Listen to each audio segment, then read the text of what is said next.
라디오 땡땡 기도입니다. 오늘 날마다 주기로 큐티 본문은 히브리서 12장 14절에서 29절 말씀입니다. 히브리서 12장 14절에서 29절 말씀. 첫째, 화평함과 거룩함을 따르라. 화평함과 거룩함을 따르라. 믿음의 경주는 나 혼자만 하는 것이 아닙니다. 더불어 함께 공동체에서 하는 것입니다. 그래서 히브리서 저자는 14절의 말씀으로 권면을 합니다. 모든 사람과 더불어 화평함과 거룩함을 따르라. 이것이 없이는 아무도 주를 보지 못하리라. 사람들과 화목하게 지내고 거룩하도록 힘써야 합니다. 거룩해지지 않고서는 아무도 주님을 뵙지 못할 것입니다. 주님을 배우는 것은 하늘의 복을 얻는 것입니다. 우리가 화목하고 거룩하여 구별된 인생이 되면 그 복을 누릴 수 있습니다. 믿음의 경주는 나만 뛰는 게 아니라 함께 뛰는 것입니다. 믿음의 경주는 이기적인 욕심을 허용하지 않습니다. 우리는 믿음에 관해서도 흔히 나만 잘 되면 되지 다른 사람은 상관할 것 없다 그런 생각을 가지고 있습니다. 개인 구원이라는 단어가 우리의 믿음 생활을 이기적으로 만들고 있습니다. 그러나 성경은 그런 태도가 잘못되었다고 선언합니다. 믿음의 경주에서 화평함과 거룩함이란 이웃과 함께 기쁘게 믿음 생활하는 것을 의미합니다. 우리가 믿지 않는 이웃에게 전도하는 것도 믿음의 경주를 함께하기 위함입니다. 우리가 이 땅에 하나님의 나라를 건설하기 위해 노력하는 것도 함께 살기 위함입니다.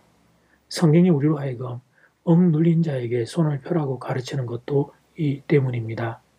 연약한 사람을 부축해서 함께 뛰는 것은 언제나 아름다운 일입니다.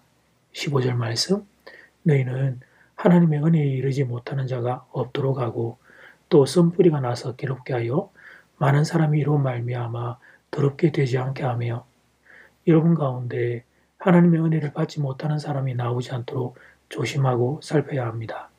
그리고 공동체 안에 쓴뿌리 곧 독초와 같은 사람들이 생겨 다른 사람들을 괴롭게 하거나 더럽히지 못하게 해야 합니다. 본문의 쓴뿌리는 교회 공동체 안에는 독초를 의미합니다. 독초가 생겨나면 분란이 일어나고 그것 때문에 많은 사람이 해를 입는 일이 생기게 됩니다. 은혜도 떠나게 됩니다. 썬뿌리로 인해 하나님의 은혜가 떠나게 된다면 공동체에 이보다 더 큰 해악은 없는 법입니다. 따라서 하나님의 은혜에 이르지 못하거나 썬뿌리가 나서 다른 사람을 괴롭게 하는 사람이 되어서는 안 됩니다. 썬뿌리는 독성을 가지고 있어서 다른 뿌리를 해치고 자라지 못하게 합니다. 이것은 화평함과 거룩함에 이르지 못하게 만들고 타인을 괴롭히고 넘어지게 만듭니다. 썬 뿌리가 되어서도 안 되고 썬 뿌리를 용납해서도 안 됩니다. 두 번째, 하나님의 축복을 가벼이 여기면 안 된다. 하나님의 축복을 가벼이 여기면 안 된다. 믿음의 경주를 할 때 또 한 가지 주의할 점은 하나님의 축복을 소중히 여기는 것입니다. 16절 말씀, 음행하는 자와 혹 한 그릇 음식을 위하여 장자의 명분을 빤 에서와 같이 망령된 자가 없도록 살피라. 에서가 동생 야곱에게 파축 대신 장자의 명분 판 것을 성경은 엄중하게 경고합니다. 어린 시절에 장난처럼 여길 수 있는 일이지만 하나님의 축복을 가볍게 여긴 그 행동을 망령된 행동이라고 선언합니다. 에서는 일시적인 배고픔을 해결하기 위해 장자 상속권의 특권을 소홀히 여겼습니다. 이것은 당장의 즐거움을 위해 하나님의 복을 차버리는 그런 우를 범하지 말라는 의미입니다. 망령된 자란 대문간이라는 의미를 가진 헬라어에서 유래된 단어입니다.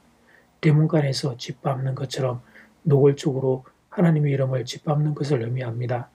그래서 이런 행위는 하나님이 결코 간과하지 않으십니다. 17절 말씀, 너희가 아는 바와 같이 그가 그 후에 축복을 이어받으려고 눈물 흘리며 고하되 버림바가 되어 회개할 기회를 얻지 못하였느니라.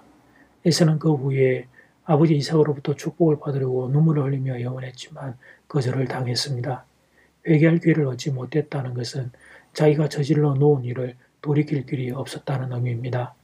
지금 우리의 자리에서 생각하면 아버지 이삭이 아들 이삭에게 축복의 좋은 말 그거 해주면 되지 왜 축복이 아니라 그런 그 저주와 관련된 예언을 했을까 이런 질문이 생길 수 있습니다.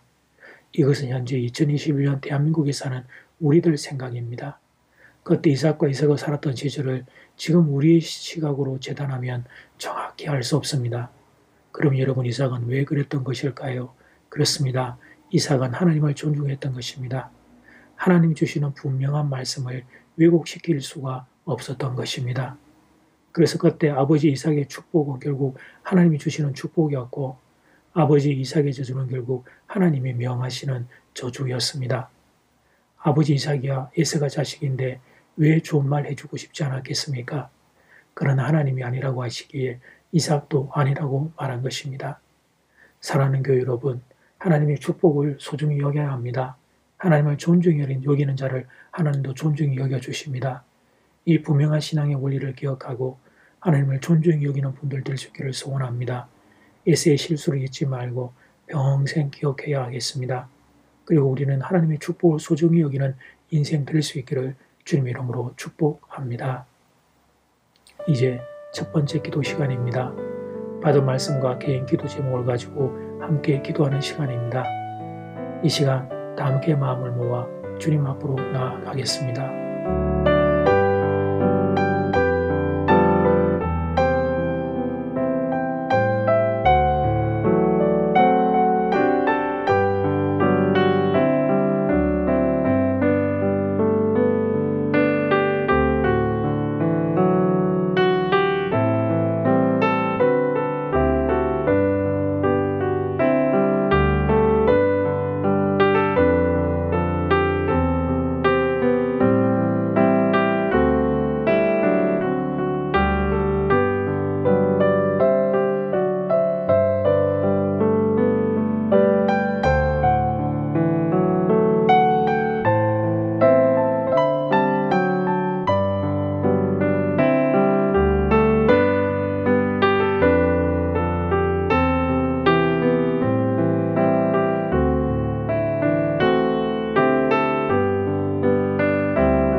이제 두 번째 기도 시간입니다.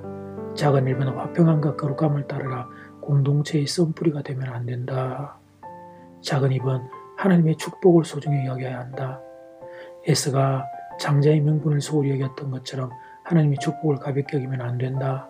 하나님의 축복을 소중히 여기는 인생이 되어야 한다. 이 말씀을 기억하고 다 함께 마음을 모아 기도드리겠습니다.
믿음의 걸음 두 가지를 하나님 배웁니다.